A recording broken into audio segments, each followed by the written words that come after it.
بنے گی جو سید عالم صلی اللہ علیہ وسلم کی رضا ہوگی. جو اپنی نمازوں کو حضور کی نالین پر قربان کر دے گا، حضور کی عظمتوں پر قربان کرے گا، وہی نماز بنے گی. اب وہ نماز پڑھ رہے ہیں. ہاں یہ ہے کہ والدین کے لیے حکم ہے کہ نفلی نماز چھوڑی جا سکتی ہے.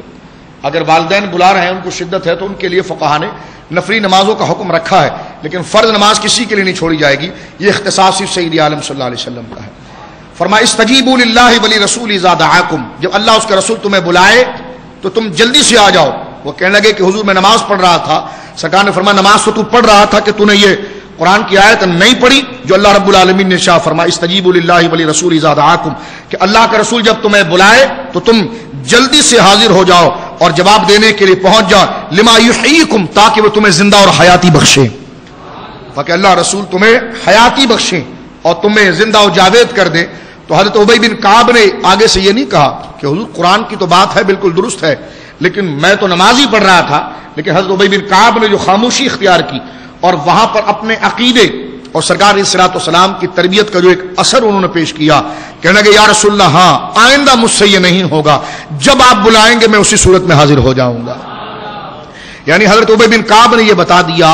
کہ نماز میں خیال تو بہت دور کی بات ہے، خیال آ جائے تو اسی کو جما کر رکھنا ہے، اور نماز میں اگر آقا بلا دے تو آپ کے خیال اور آپ کی یاد اور آپ کی محبت اور آپ کے حکم میں آپ کے دربار میں حاضر ہو جانا ہے.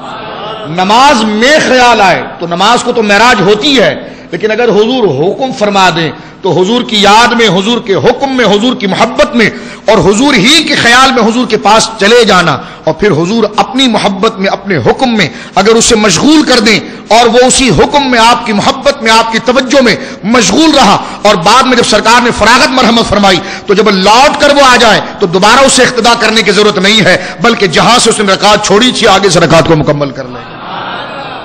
یہاں سے اس اسماعیل قتیل کا بھی آپ کو جواب بڑے واضح طور پر مل جاتا ہے کہ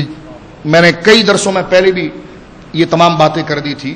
کہ حضور علیہ الصلوۃ والسلام کو ابی بن کعب کو بلانا اس بات کی دلیل ہے کہ نبیوں کے خیال سے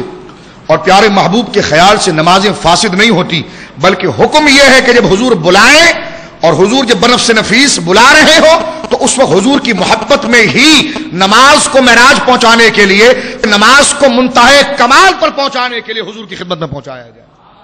حضور کی خدمت میں آیا جائے. اور علماء نے لکھا کہ اگر کوئی 2 رکعت کی نیت باندھ چکا ہو، 1 رکعت وہ پڑھ چکا ہو اور حضور نے اسے بلا لیا، حضور نے اسے بلا لیا، تو علماء نے، امام ملا علی قاری علیہ رحمت نے مرقات کے اندر یہ لکھا ہے کہ پھر وہ اپنی رکعت کو چھوڑے گا، اور رکعت کو چھوڑے گا نہیں بلکہ اپنی اصل رکعت کو مکمل کرے گا اور روح نماز کو مکمل کرے گا. 1 رکعت وہ پڑھ چکا ہے، سید عالم نے اگر اس کو بلا لیا تو وہ چلے گا اور سید عالم صلی اللہ علیہ وسلم کی خدمت میں حاضر ہوگا. حضور اسے جہاں بھیجیں، جو اس سے معاملہ فرمائے وہ کرے گا، حضور کو جواب بھی دے گا، حضور سے باتیں بھی کرے گا، حضور کے سوال کا جواب بھی دے گا، آپ کی بارگاہ میں تحیت و سلام کے نذرانے نیاز مندانہ گزارش بھی عرض کرے گا. اور اس کے بعد جب سید عالم اسے کہیں گے چلے جا تو آنے کے بعد وہ نماز وضو کر کے دوبارہ نہیں پڑھے گا، بلکہ 1 رکعت تو پڑھ چکا تھا، اب دوسری رکعت پڑھے گا. اور یہ جتنا پیریڈ گزرا ہے یہ سب نماز ہی تھا، نماز سے باہر نہ تھا.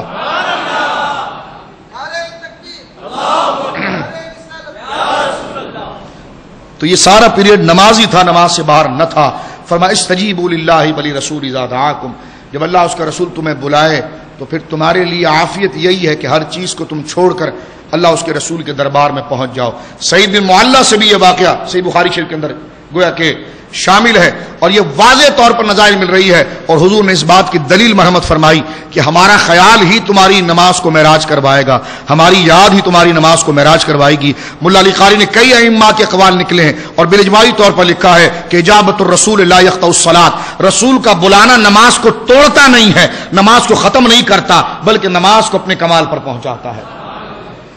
اب دیکھیں نمازیں جو ٹوٹتی ہیں اس میں کئی وجہ ہیں، ان میں سے ایک وجہ یہ ہے کہ آپ کا سینہ قبلے سے ہٹ جائے. آپ کا سینہ قبلے سے اگر ہٹ گیا،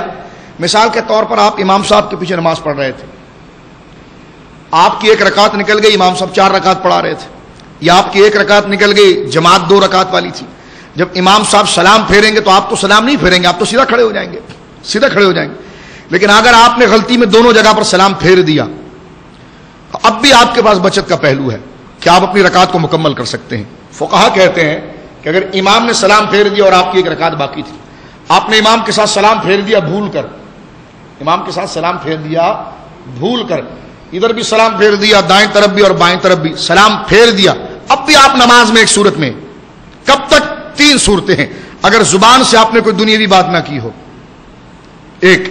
سینہ آپ کا قبلے سے نہ پھرا ہو، 2 آپ اپنی جگہ سے اٹھ کر نہ چلے گئے ہو، 3 فرمایا ان 3 چیزوں میں سے اگر کوئی چیز نہیں پائی گئی اور آپ کو یاد آ گیا کہ جناب مجھے تو ایک رکعت پڑھنی تھی، اسی وقت اگر آپ کھڑے گئے تو آپ اپنی رکعت کو مکمل کریں گے۔ ہاں ہمارے بعض فقہاء نے یہ ضرور لکھا ہے کہ تاخیر جو ہے بہت زیادہ ہو جائے تو اس وقت فوراً کھڑا ہونا واجب تھا، فوراً کھڑا ہونا واجب تھا، تو تاخیر کی بنا پر واجب کے ترک کی بنا پر اس پر سجدہ سو تو ہو جائے گا، لیکن اس کیفیت کے اندر نماز باطل نہیں ہوگی، نماز بالکل اپنے فرائض کے ساتھ موجود رہے گی جب ان 3 چیزوں میں سے کوئی چیز نہ پائی جائے۔ یعنی آپ نے کوئی دنیاوی گفتگو نہیں کی، سینہ آپ کے قبلے سے نہیں پھرا، یعنی آپ نے سینہ نہیں پھیر دیا، سینہ آپ کے قبلے کی طرف ہے، بھلے منہ پھیر جائے سینہ آپ کے قبلے کی طرف ہونا چاہیے۔ 2 آپ نے کوئی دنیاوی گفتگو نہیں کی، آپ کا سینہ قبلے سے نہیں پھرا، اور تیسری چیز یہ کہ آپ اٹھ کر نہیں گئے۔ یہ 3 چیزیں ایسی ہیں کہ اگر باقی رہی تو نماز ہو جائے گی، ان میں سے کوئی ایک چیز بھی ہو جائے تو نماز ٹوٹ جائے گی، جبکہ رسول بلائیں تو تینوں چیزیں واقع ہو جاتی ہیں۔ اٹھ کر بھی جانا ہے، سینہ قبلے سے پھر بھی جائے گا، اور حضور سے باتیں بھی کرنا ہے، تو تینوں چیزیں پائی گئی، لیکن پھر بھی فرمایا گیا کہ اجابت الرسول لا یقطع الصلاۃ، رسول کا بلانا اپنی خدمت میں نماز کو توڑتا نہیں ہے۔ تو یہ کتنا بڑا امتیازی پہلو ہے، آپ اس حوالے سے دیکھیں۔ ہمارے صوفیہ نے اس پر بڑی پیاری بات کی ہے، میں ان بزرگ کا نام لینا چاہتا ہوں، اور یقیناً جنہوں نے انگلی پکڑ کر یوں سمجھے سے ہمیں چلنا سکھایا ہے، میرے آقا میرے مولا حکیم الامت حضور سیدنا مفتی احمد یار خان نعیمی علیہ رحمت بڑی پیاری بات یہاں پر لکھتے ہیں۔ یہ ہمارے بزرگوں میں سے بہت بڑی عاشق رسول شخصیت ہے، ان کا نام لینے سے بندے کے دل کے اندر عشق کا سمندر موجزن ہو جاتا ہے۔ حضور حکیم الامت رحمت اللہ علیہ بڑی پیاری بات فرماتے ہیں کہ یہ 3 چیزیں ہی ہیں،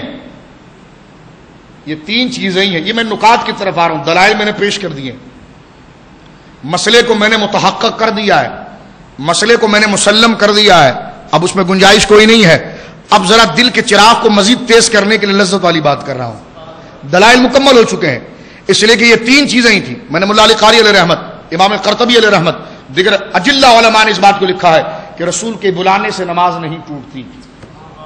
رسول کے بلانے سے نماز نہیں ٹوٹتی، رسول کے بلانے سے نماز